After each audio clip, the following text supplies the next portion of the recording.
August 1924, British Columbia's remote coastal mountains. A prospector named Albert Ostman disappears for nearly a week while camping near Toba Inlet. When he finally returns, his story shocks everyone who hears it. He claims he was abducted by a family of Bigfoot.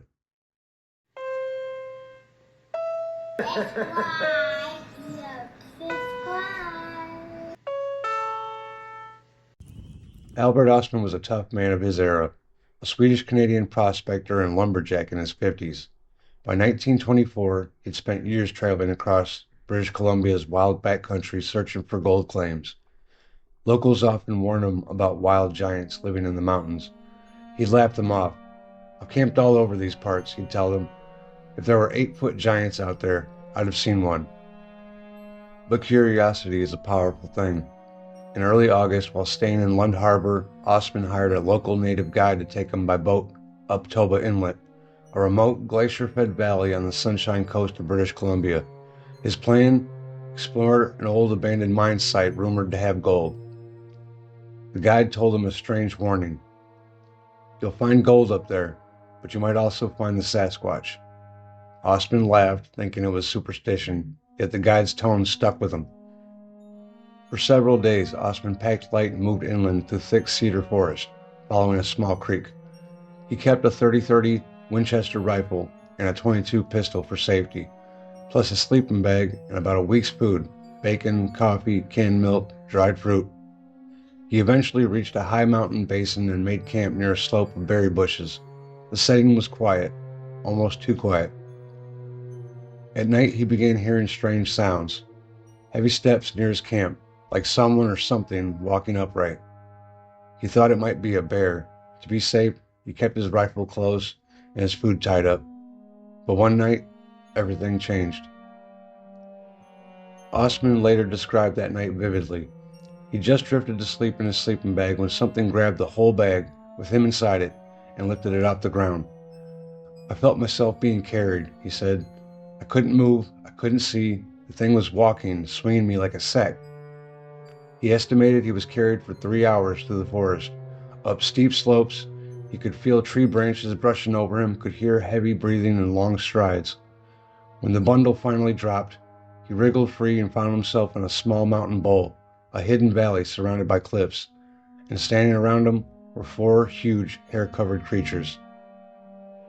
Ostman described them in incredible detail. The male, about 8 feet tall, broad-shouldered with a heavy brow and long arms. The female, shorter, around 7 feet, with a wider body and large breasts. 2 young ones, maybe a teenage male and female, smaller but still massive. They were covered in reddish-brown hair except for around their faces and palms. Their faces, he said, looked human but not quite. The family made no direct attack. They simply watched him. The male grunted, motioned, and seemed to communicate in low murmurs. It dawned on Ostman. He'd been kidnapped, taken to their home, hidden deep in the mountains. For nearly a week, Albert Ostman lived in that small bowl-shaped valley with the creatures. He believed they were curious, not malicious. He couldn't escape easily. Steep cliffs surrounded the place, and the large male always kept watch. They didn't seem to understand his words, but the younger ones mimicked his gestures. The female would sometimes give him handfuls of sweetgrass and tree roots. He noticed a makeshift shelter, woven branches under a cliff, and piles of moss where they slept. They ate berries, roots, and a type of grass that tasted like celery. Occasionally, they'd bring small rodents or pine nuts. Ostman rationed his own food, noting the creatures seemed fascinated by his belongings, his rifle, his flashlight, even his snuff tobacco. They weren't animals, he later insisted. They were people, only wild. On the 6th day, Ostman devised a plan. He'd noticed the big male watching him take snuff from a tin. The creature seemed intrigued, so Ostman packed a large pinch and offered it. The giant sniffed it, then swallowed the whole thing.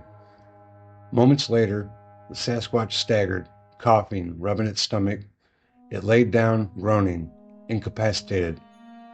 Seizing the chance, Ostman grabbed his rifle, his pack, and sprinted down the slope. He hiked through the night, sliding down ravines, moving until dawn. Eventually, he reached a logging camp near the head of Toba Inlet. Exhausted, dehydrated, and shaking, he told only a few workers that he'd been lost. He feared being ridiculed if he told the truth. He kept the story secret for over 30 years. In 1957, well into his 70s, Albert Ostman finally went public. He told his story to John Green, one of the first dedicated Bigfoot researchers, and Ivan T. Sanderson, a zoologist who investigated cryptid reports. He signed a sworn affidavit describing his abduction in detail: time, location, length of captivity. Journalists and skeptics challenged him. Why wait so long? He said he didn't want to be mocked. The public wasn't ready to believe. Yet his testimony was consistent and calm, not sensational. He gave practical observations, diet, smell, behavior, that impressed even skeptics. He never profited from the story, nor sought fame. When asked under oath whether it really happened, he said simply, "I know what I saw, I was there, I lived with them." Skeptics argue the story is too elaborate, too human-like to be credible. No physical evidence was ever recorded. No hair, no bones, no tracks from the hidden valley. But others note Ostman's story predates the 1958 Bigfoot craze, meaning he wasn't following pop culture trends. His description of behavior, family structure, communication, dietary habits is surprisingly biologically plausible. Cryptozoologists such as Grover Krantz later studied the affidavit, noting that Ostman's calm, technical manner didn't fit the usual hoax pattern. Still, without evidence, science classifies it as unverified folklore. The Ostman abduction remains one of the biggest cornerstone cases. It influences later sightings, TV documentaries, and even aspects of modern cryptid lore, particularly the idea that Sasquatch live in family groups and may possess near-human intelligence. Modern researchers have searched the Toba Inlet region for physical traces, none confirmed, but the geography fits: a remote glacial basin surrounded by cliffs, exactly as Ostman described. Locals near Lund still call that valley Ostman's country. Nearly a century has passed since Albert Ostman vanished into those British Columbia mountains. His story has never been proven, but it's never been disproven either. Was it hallucination, dream, or genuine contact with an unknown species? Whatever the truth, Ostman carried his conviction to the grave in 1957, never once changing a detail of his tale. Perhaps the mystery of Sasquatch isn't about proof. Perhaps it's about what draws us to the wild, the hope that something beyond us still hides there, unseen, waiting. If you enjoyed this story, perhaps you're one of my 1 million subscribers who has finally found me. Click like, subscribe, share it with your friends even.